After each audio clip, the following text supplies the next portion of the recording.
Well, I think this is a very important breaking news. The inflation number is way below what the street was expecting at 5.88%. It's absolutely manna from heaven. The average on the street was running, the average guesses were running between 6.3 and 6.4. This is absolutely a number that's a good 0.5% or more below what the street was expecting. I can't remember when we last got such a favorable number, and this will of course mollify bond prices a goodish bit. We've got the industrial output data. Now that's not a very good number. The industrial output for October, which we were expecting about, less than -1%, has come at -4%. So that clearly looks like a bad number. The industrial IIP is not an extremely reliable number. Nevertheless, it's directionally usually been correct. But this is a very, very disappointing number. I'll concentrate on the number which matters more, which is the inflation number, simply because policy is made on the basis of this inflation number. The monetary policy is made on the basis of CPI. It has to stay between 2 and 6%. And now, after 10 long months, we indeed have inflation below the 6% mark at 5.88. That's clearly a huge relief for the MPC and the Reserve Bank, because the expectation was it will come under 6% only in the next quarter, probably in March or February. The fact that it has come in advance, is going to be excellent news for the government and for the Reserve Bank. So that's an important achievement for the economy as well. I think tomorrow you should expect a rally in all interest rate sensitive stocks. This is very big, very big. The food inflation number has come in at 4.67%. And I'll just give you most of the other numbers that we care for. In fact, I can go one by one. Cereals is up 12.9%. That's big. But other numbers have gone down, obviously. Meat and fish up 3.87%. Eggs up 4.86%. Meat and milk and milk products up 8.16%. And then come the ones that are negative. Edible oils is -0.6%. I mean, that's a far cry from what it was in the first 2 quarters of the year. Then fruits, again, just about 2%. Vegetables, -8%. That's usually the case in November, but at the moment it's welcome, because vegetables was really hanging in as an important food item that was expensive. Pulses, 3% higher, 3.15 to be precise. Spices are up, but that's a small weight in the index. Prepared meals is again up 7.9, but again a small weight in the index. Food and beverages on the whole are up 5%. Then let's come to clothing and footwear. That's high at 9.83. Then you have miscellaneous or services. Services, household goods and services are up 7.6. Health is up 5.83%. Transport and communications is up 5.3%. Recreation and amusement 5.44%. Education 5.78%. And personal care and effects 7.03%. Chances are, going by this, the core inflation will be well over 6%, probably 6.1 or 6.2, and that is not a very pleasant number if it indeed comes well over 6%, because the Reserve Bank specifically mentioned in the previous policy that it is worried that core inflation is not coming down. They want it to come, of course, towards the 4% mark, but it's a fairly sticky number. So overall, good news at the headline at 5.88%. But core inflation is, my sense is a little sticky, but I'll give you the exact number in a bit. IIP numbers, as I told you, have come in as a major disappointment. But before I get to the IIP numbers, why don't I get the first comments on the CPI from my guests? I have Nikhil Gupta, the economist from Motilal Oswal Financial Services, Upasana Bharadwaj, the chief economist from Kotak Mahindra Bank, I think Aditi Nair from ICRA, Rupa Regulatory of L&T Financial Services, and in a bit I'll also call Amandeep Chopra for his comment on the bond market. Rupa, your number 5.88 is a pleasant surprise? Yes, it's definitely a pleasant surprise, because sequentially, Ministry of Consumer Affairs database showed that there was a significant sequential increase in the prices of cereals and some of the edible oils and onions, which is a commodity of mass consumption. So I would like to look at more disaggregated data to understand that exactly what has driven this fall. But it's a very, very pleasant number. Yeah, I have a feeling vegetables has contributed in a big way. Edible oils, of course, has been steadily going down. And I would assume pulses. These three seem to have contributed. Upasana, any first thoughts? Is this a pleasant surprise for you? And from the numbers I read out, any first thoughts on what's brought this positive number? Absolutely, Latha. Quite a pleasant surprise. We were at 6.39. So clearly a big drop there. Yes, definitely the drop is led by vegetable prices largely from what you just read out, the details. We were looking at a flattish month-on-month reading. So that clearly suggests the kind of fall that you have suggested. That is the reason, key driver, I would say. Oil seeds, pulses, fruits, and vegetables. These were the categories which were showing signs of abating. And from the subsequent month, we were looking at a contraction, quite a significant one. But I think it's already come 1 month before in advance. And that is the key reason. My fear is on the core inflation side. I think some of the numbers you read out seemed a little more higher. I think it could be closer to a 6.3% or so, tentatively right now. But it's going to be marginally higher to the previous reading, probably. Yes, the individual numbers are looking very big. So even my guess is somebody has to do the calculation and let me know. But I think the core inflation will be over 6.2, as you point out. Let me get to Nikhil. Nikhil, what are you expecting, therefore, that you're going to have a faster than expected fall in inflation? The end year inflation will be way below 6%? Thank you, Latha, for having me on the show. So, Latha, before I get to my expectation, based on my numbers, core CPI, as per RBI's calculation, will be broadly flat at 6%, where it has been the last 2 months. But if we exclude pan and tobacco also from the RBI's estimate, it would have inched up from 6.2% last month to 6.3% this month. So we were expecting 6.2% headline inflation this month, and it has turned out below 5.9%, almost entirely because of food inflation, as you had hinted in your remarks as well. Okay. Going about expectations.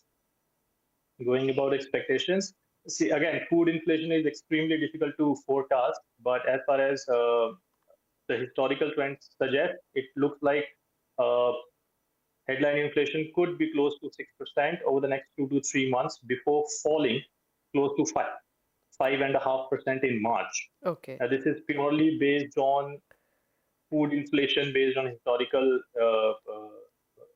trends. Got it. But core inflation, notably, is expected to remain around 6% till March 2023. Okay. Okay. So just to reiterate, CPI is at 11-month low at 5.88. We have not seen a sub-6 number since January. So that's a key satisfaction for the Reserve Bank, a key relief. Aditi Nair, would you want to comment on the CPI number, or would you want to look at the inflation? I mean, the index of industrial output at -4. And the big culprit, again, are consumer durables and consumer non-durables. My God, this is a double-digit fall. Consumer durables down 15.3% and consumer non-durables minus 13.4%. Of course, all these are October numbers. The IIP comes 1 month too late. So your thoughts, Aditi? Thanks, Latha. You know, as far as the CPI is concerned, our recent expectation was that for the rest of this fiscal year, CPI is going to range at 6 plus minus 0.3%. So hopefully after this surprisingly benign number, we're going to get more readings that are going to be below 6% going ahead. Although I won't rule out that we may have 1 odd month, which again inches up above 6% because of a base effect. On the IIP side, we had expected a contraction of 1.3%. And, you know, even though IIP, as you said, is very difficult to predict, it's not always a very, it tends to be a very noisy data set.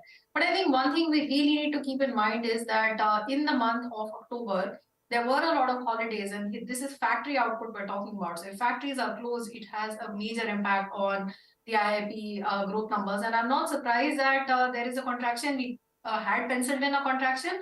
It's deeper than what we estimated, but then chances are we'll end up with a fairly strong bounce back in the month of November because of the reverse base effect. The factories were open for a larger number of days as compared to November 2021. And that's the kind of rebound that a lot of high frequency indicators are already showing us for the month of November. So while of course the IIP number is disappointing, I won't put too much weight on that being an enduring trend going ahead. Okay. Well, actually, the September number has been revised slightly higher from 3.1 to 3.5. But this -4, how much at all will it get revised? It's a 26-month low on IIP. So this looks a little disturbing. And manufacturing has come in, I think, at -5% or so. I mean, it has to if you want a -4 number. -5.6 on manufacturing. And as I pointed out, consumer goods have taken the bashing. A huge double-digit mid-teens fall in both those numbers. But Amandeep, you hold the key to how the markets will react. This is a hugely positive CPI number. What do you expect? I think for the markets, this clearly is a big positive surprise. The consensus was well above 6, around 6.3. And I think the lowest number that I recall hearing was, close to 6.1. So I think this number at 5.8, it clearly has been a big undershoot. What's also important now is that if you recall our... Yeah. Oh, okay. Yeah. 6.6 average for Q4 December number would not be significantly higher either as well. So, yeah. So I guess the trend is positive for the markets. I'm sure there would be a bit of a bounce back.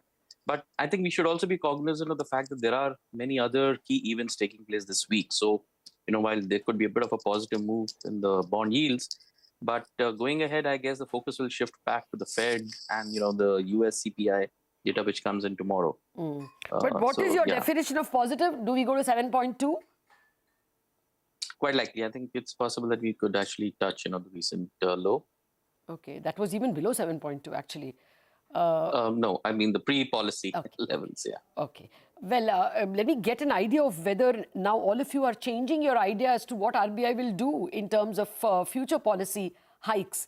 I mean, if you're already at 5.8, then does removal of accommodation go away in February? Is there a February hike? It looked like that when RBI announced policy on December 7th. So, Rupa, let me start with you. Yeah, because if I go by the tone of the last policy statement, it was definitely on the hawkish side, even though two of the external members, recommended very strongly a pause, and they have been recommending it for quite some time.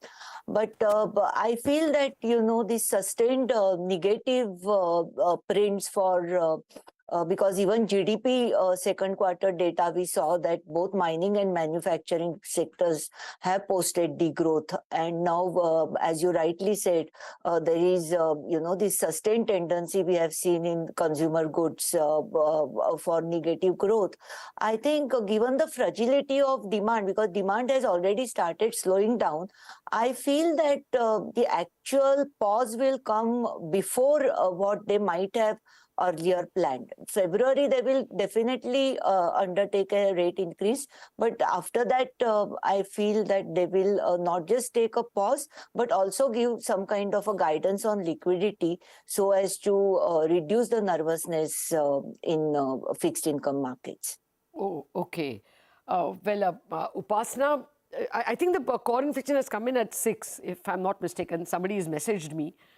So if we go with 6, in any case, my sense, Upasana and everybody, is that the Reserve Bank usually knows the number by the last day of the month. They may not know it to the decimal point, but they have enough data to know whether inflation will come in at 6 or 6.4 or 5.8. I think they would have a good idea that it would not be way above 6. So in spite of it, the hawkishness, would you say that's important to Upasana? Latha, I think there are two things to keep in mind. One is clearly they would not have thought of tweaking the inflation readings because there's a lot of volatility. Yep. Especially because this downside today also has come because of food inflation. And food has become much more erratic to project. And that is probably the reason RBI would have also kept some buffers with them. Sure. If we look at the breakup, core inflation is still sticky, not providing any comfort anywhere. So unless we really get a hang of how food inflation is expected to pan out going ahead, it is going to be a different, difficult call. So in that context, obviously today's reading does provide comfort because in February, now when they look back, the two readings will be probably sub 6%, which will help them reach a neutral stance.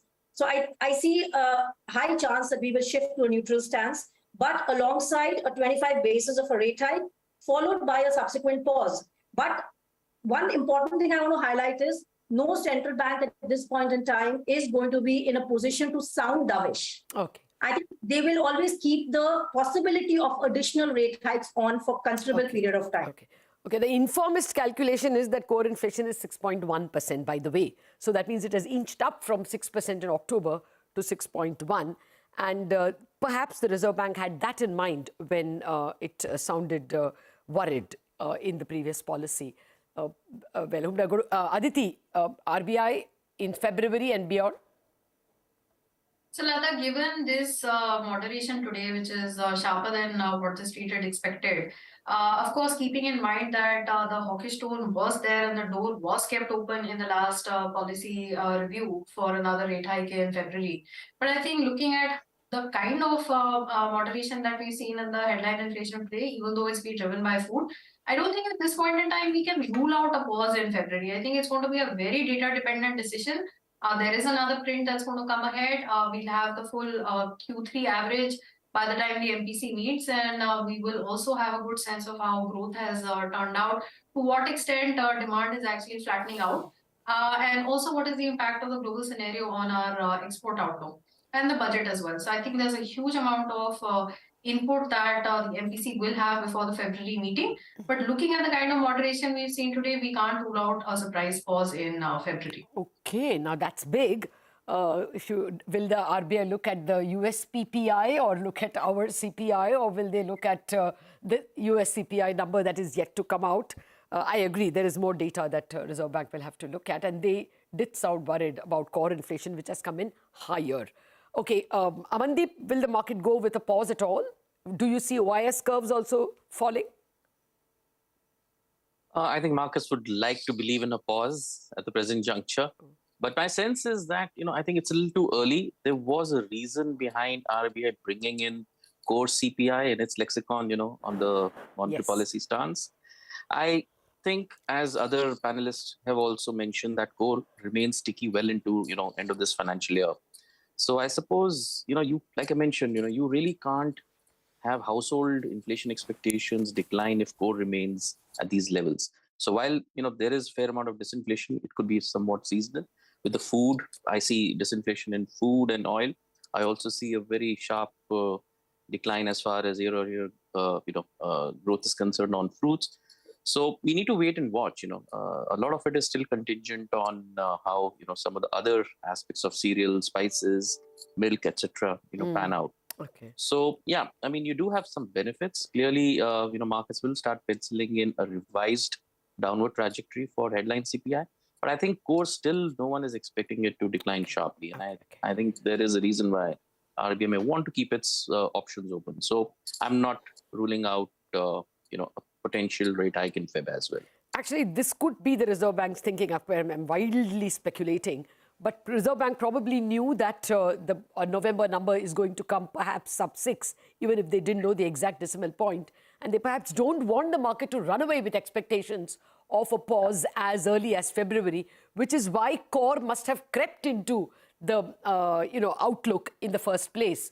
In that para 7 where they extrapolate on their stance, perhaps core made break the consistence, the persistence of core figured as a phrase primarily because they perhaps did not want the market to run away with expectations of dovishness on the headline number. I mean, I'm only guessing, of course.